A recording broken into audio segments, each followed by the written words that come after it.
Hello everyone, welcome to Leena's easy kitchen. आज की video में मैं शेयर करने जा रही हूँ मूली के पराठे की रेसिपी। मूली के पराठे हम कई तरह से बनाते हैं और मैं चाहे कितनी भी तरह से बना लूँ, लेकिन इस तरह से अगर ना बनाऊँ तो घर में सभी को लगता है कि मूली के पराठे तो हमने खाए ही नहीं हैं। तो आज मैं आपके साथ मेरी यही रेसिपी शेयर करने जा रही हूँ। यहाँ पर मैंने बड़े साइज़ की 3 मूली ली है। आप अपनी रिक्वायरमेंट के अनुसार 2-4 जितनी चाहे ले सकते हैं। मूली को मैंने अच्छी तरह से धो लिया है। पत्तों को काट कर मैं अलग कर देती हूँ। मूली बिल्कुल ताज़ी है और इसके पत्ते भी बहुत फ्रेश है। आप जब भी पराठे बनाएं ताज़ी मूली ही लें। आजकल तो कई जगह पर पूरे साल ही मूली मिल जाती है, लेकिन सर्दियों में आने वाली मूली काफ़ी अच्छी होती है। जिस एरिया में जितनी ज़्यादा ठंड होती है ना, उस एरिया की मूली ज़्यादा क्रिस्पी और जूसी होती है और उसमें स्वाद भी उतना ही ज़्यादा होता है। इन पत्तों को आप कई तरह से यूज़ कर सकते हैं, लेकिन इसे आप ताज़े ही यूज़ कर लें। अगर आप नहीं यूज़ कर पा रहे हैं तो एक आध दिन फ्रीज़ में रख सकते हैं और जब कुछ बनाना हो तो फ्रीज से निकाल कर 10-15 मिनट के लिए पानी में डुबो कर रख दें। ये बिल्कुल ताज़ा पत्तों की तरह खिले खिले हो जाएंगे और फिर आप इसे अपने मनपसंद तरीके से यूज़ कर सकते हैं। पत्तों को मैं साइड में रख देती हूँ। आप सोच रहे होंगे इन पत्तों को मैं स्टफिंग में डालूंगी, तो ऐसा बिल्कुल भी नहीं है। मैं इन्हें कैसे यूज़ करूँगी ये आपको बाद में बताऊँगी। अब सबसे पहले मूली का छिलका उतार कर कद्दूकस करेंगे। यहाँ पर सारी मूली को छीलकर मैंने 2-2 पीस कर दिए हैं, जिससे इसे कद्दूकस करने में आसानी रहेगी। मूली को ग्रेटर के इस मोटे छेद वाली साइड से ग्रेट करी हूँ। इससे क्या होगा कि जो लच्छे निकलेंगे ना, वो बड़े बड़े निकलेंगे, तो पराठे हमारे लच्छेदार बनेंगे। सारी मूली तो कद्दूकस हो गई है। अब हमें इसमें क्या करना है, 1 चम्मच नमक डालकर मिक्स करके 10 मिनट के लिए इसे साइड में रख देना है। इससे इसका जो एक्स्ट्रा पानी है वो निकल जाएगा और मूली ड्राई हो जाएगी। अब मैं यहाँ पर कुछ साबुत मसाले रोस्ट कर लेती हूँ। मैंने कढ़ाई को गैस पर चढ़ा दिया है और इसमें डाल दिया है 1 चम्मच खड़ा धनिया, 1 चम्मच काली मिर्च, 1 चम्मच सौंफ और 1 चम्मच जीरा। इन्हें हल्का सा ही रोस्ट करेंगे, हमें केवल इनका मॉइस्चर हटाना है। ये चारों साबुत मसाले ना मुझे बहुत पसंद है। इन चारों मसालों के बिना मेरे पराठे और पकौड़ियाँ नहीं बनती है।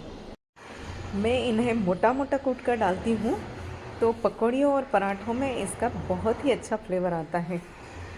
गैस को मैंने बंद कर दिया है। ठंडा होने पर इसे मोटा मोटा कूट लेंगे। हमारी सारी तैयारी हो गई है, तो अब सबसे पहले मैं मूली की सब्ज़ी बनाऊंगी। यहाँ पर मैंने कढ़ाई को गैस पर चढ़ा दिया है और इसमें मैं डालूंगी थोड़ा सा ऑयल। इसमें आधी चम्मच अजवाइन डाल रही हूँ। ऑयल को बहुत ज़्यादा गर्म नहीं करना है, क्योंकि अजवाइन को क्रैकल होने में ज़्यादा गर्म तेल नहीं चाहिए। और बाकी के ये कुटे मसाले हैं, ये ऑलरेडी रोस्टेड है।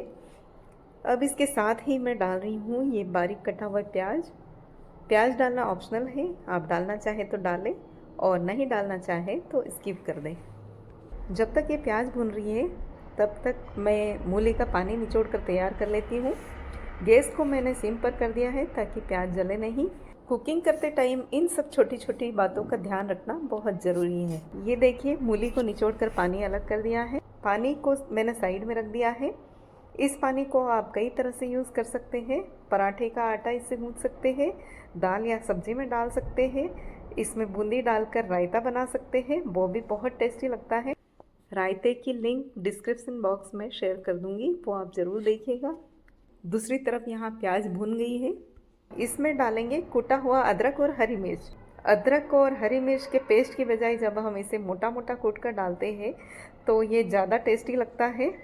अगर और भी ज़्यादा फ्लेवर चाहिए तो सब्ज़ी तैयार होने के बाद गैस बंद कर दें और उसके बाद डालें। अदरक और हरी मिर्च को थोड़ा सा भूनने के बाद अब इसमें डालेंगे नमक। मूली में भी नमक डाला है, लेकिन पानी निकाल दिया है तो उसमें बहुत ज़्यादा नमक नहीं है। तो यहाँ पर मैं 1 चम्मच नमक डाल रही हूँ, 1 चम्मच धनिया पाउडर, आधी चम्मच हल्दी पाउडर और 1 चम्मच लाल मिर्च पाउडर।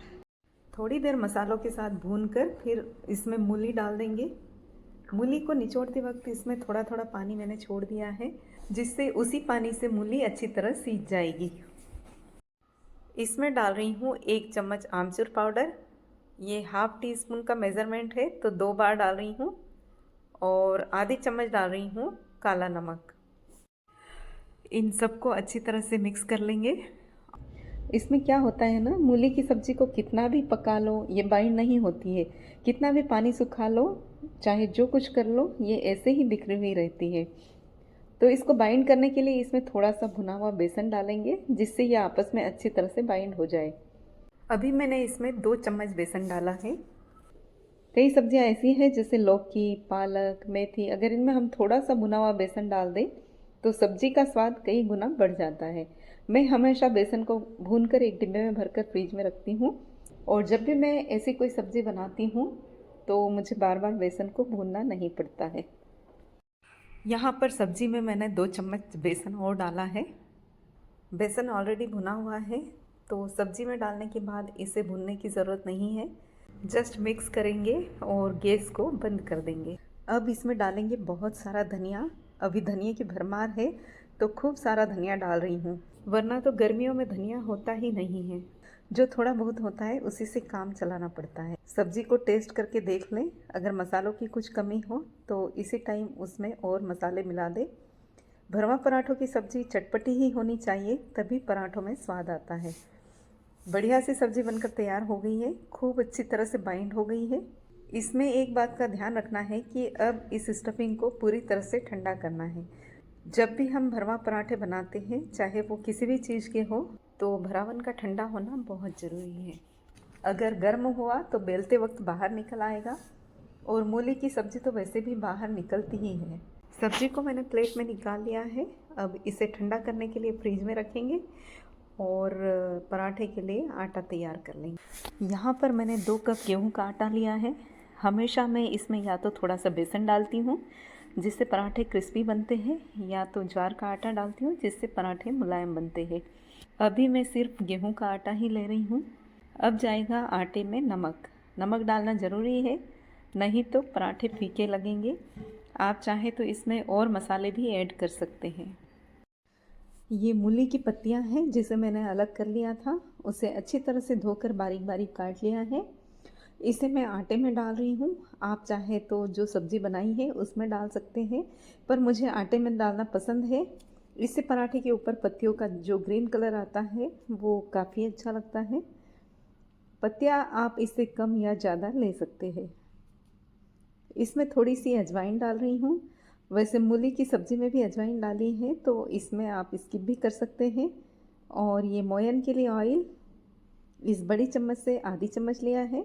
मोयन भी आप नहीं डालना चाहें तो ना डालें, क्योंकि पराठे में तो ऑयल लगना ही है, और आटा गूंथने के बाद भी थोड़ा सा ऑयल का हाथ लगाएंगे ही। मोयन के बिना भी पराठे मुलायम बन जाते हैं। ये लीजिए, हरी हरी पत्तियों वाला बढ़िया सा मुलायम आटा गूंथ कर तैयार हो गया है।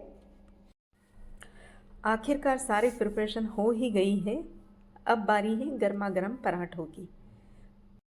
गूथे हुए आटे में से मैंने एक मीडियम साइज़ की लोई जितना पोर्शन लिया है, और सूखे आटे से डस्ट करके मैंने एक छोटे साइज़ की रोटी बेल ली है। अब इसमें खूब सारी स्टफिंग भरेंगे।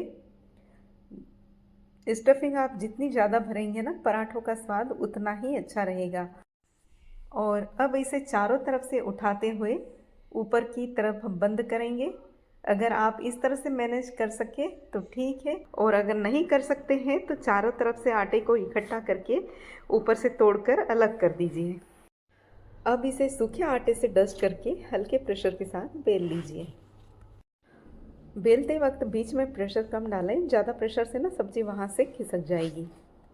ज़रूरत पड़ने पर सूखा आटा स्प्रिंकल करें, इससे पराठे के ऊपर आटे की एक लेयर बन जाएगी और सब्ज़ी बाहर नहीं आएगी, और अगर आ भी गई तो बेलन के ऊपर नहीं चिपकेगी। ये देखिए, अच्छी तरह से पराठे को बेल लिया है, कहीं से भी सब्ज़ी बाहर निकली हुई नहीं है। आप पराठे की लोई इस तरह से कटोरी बनाकर सब्ज़ी भर के भी तैयार कर सकते हैं। कई लोग इस तरह से बनाना पसंद करते हैं। वैसे मुझे तो पहला वाला तरीका ही ज़्यादा पसंद है, उसमें काफ़ी जल्दी लोई बन जाती है और सब्ज़ी बाहर भी नहीं निकलती है। और भी तरीक़ों से आप लोई बना सकते हैं, तो अपने मनपसंद तरीक़ों से लोई बनाकर आप पराठे को बेल लीजिए। यहाँ पर तवा भी गर्म हो गया है, तो अब हम पराठे को सेक लेंगे। आप हमेशा एक बात का ध्यान रखें, जब भी हम भरवा पराठे बनाते हैं ना, तो आटा नरम होना चाहिए और भरावन जो है वो टाइट होना चाहिए। तो आलू के पराठे में तो ये पॉसिबल है कि आलू ठंडे होकर टाइट हो जाते हैं, लेकिन मूली में थोड़ी प्रॉब्लम आती है। तो इसमें हमने बेसन डाला है और फ्रिज में रखकर इसे बहुत ज़्यादा ठंडा किया है। तब सब्ज़ी इस लायक हो गई है कि हम उसको भरकर पराठे बेल सकें। लेकिन उसके बाद भी पराठे बेलने में ध्यान रखना बहुत ज़रूरी है। आमतौर पर मैं सब्ज़ी बनाकर जो मूली के पराठे बनाती हूँ ना, वो फूलते कम हैं, लेकिन जब कोई पराठा फूल जाता है तो बड़ी खुशी होती है। और आज शुरू के 1-2 पराठे नहीं फूले, उसके बाद तो पराठे बराबर फूल रहे हैं। बस एक ही बात का ध्यान रखना पड़ता है कि बेलते टाइम जो पलथन हम लगाते हैं ना, वो थोड़ा ज़्यादा लगाए। तो ये हमारे मज़ेदार से टेस्टी मूली के पराठे तैयार हो गए हैं। इसे हरी चटनी और सलाद के साथ सर्व करेंगे और साथ में मीठे के रूप में 1 पीस गुड़गट्टे का। तो फिर मिलेंगे एक और रेसिपी के साथ, तब तक के लिए बाय बाय।